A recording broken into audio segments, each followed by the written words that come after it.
It's been a long time since we were this excited for a sequel, or at least a sequel that picks up a series that's been completed for a long time. We read his Dark Materials when we were about 10 years old, and now we're not 10 years old. We're almost 2 decades older than 10 years old. Stop that. Anyway, we never thought that we would ever get anything else from Lyra's world of anabaric lights, alethiometers, and armored bears.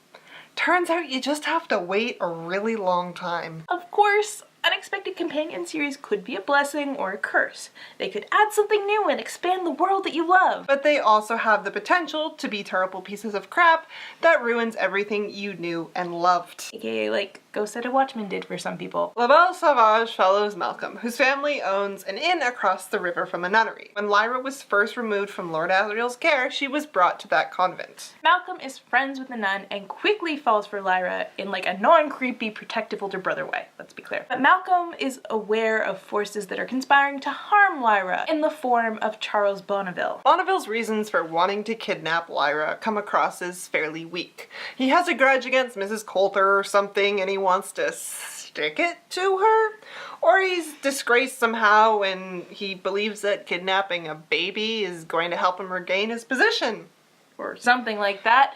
But what this man goes through to get Lyra, it doesn't quite make a lot of sense with his motives. Bonneville, though, is a phenomenal villain. He is through and through creepy. He can put on a face where you can't help but like him, even though you know he's a complete skis bag, and he makes you really uncomfortable. He's an overt sexual predator. His demon is a wicked hyena that uses pee like a weapon, and he beats her, which proves just how unhinged Bonneville really is. Anyway, Malcolm notices Bonneville sniffing around Lyra, and he manages to save her from his clutches on the night of a massive flood. The flood swells the river to record levels, drowning towns along the way. Malcolm and Alice, a girl who works at his parents' inn, just barely manage to escape with Lyra. They survive the flood by climbing into Malcolm's canoe, the Bele Sauvage. This begins their long, Odyssey-like journey down the river towards Chelsey, trying to get Lyra to the safety of Lord Asriel. But the farther and farther the three go down the river,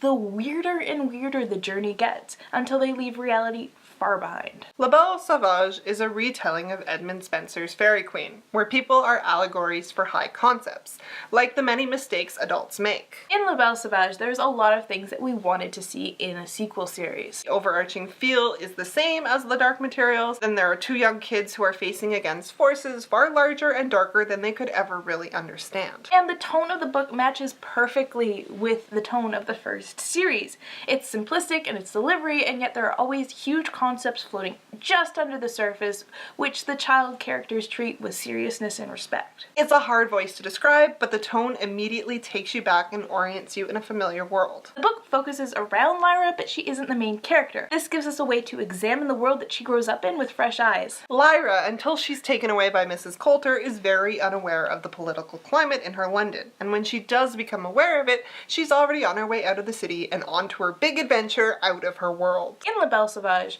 through Malcolm's point of view, we can see the battle that the Magisterium is having with the people and the government, and it's downright disturbing. Mrs. Coulter actually sets up a school program where children can police the teachers and other students if they are questioning church doctrine, or if their parents are doing something they shouldn't be. Naturally, it creates a school that is terrified of its students. Students who are suddenly malicious and gleeful that they can now report on their parents and teachers.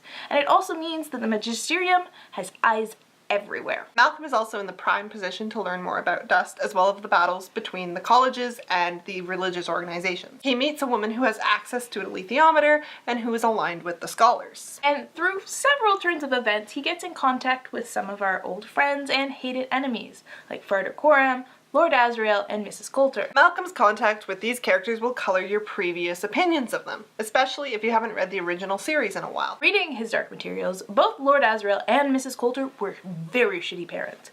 Lord Asriel only took a passing interest in Lyra, rarely showed her any affection, and even considered sacrificing her on his quest to kill the authority. And Mrs. Coulter, one of the most disturbing characters I have ever read, who's an agent of the church and doesn't give a rat's ass of how much destruction she causes as long as it gives her power.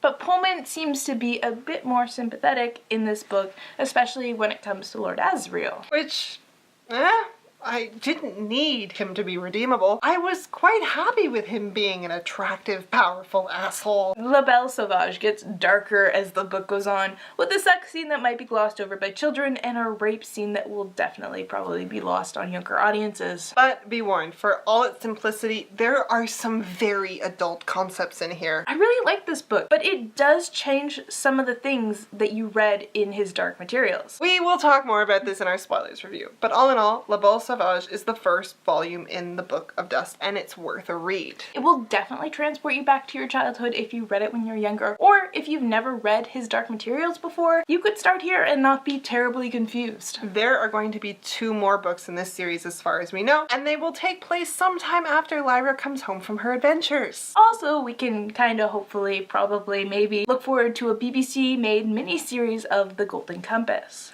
So for now, don't be afraid to pick up La Belle Sauvage, and you know what? Tell us what you think. Thanks for watching, guys. If you liked our review, subscribe, and don't forget to check out our spoiler review where we tell you everything that happened in this book, as well as check out our review of The Golden Compass. We did that. Bye!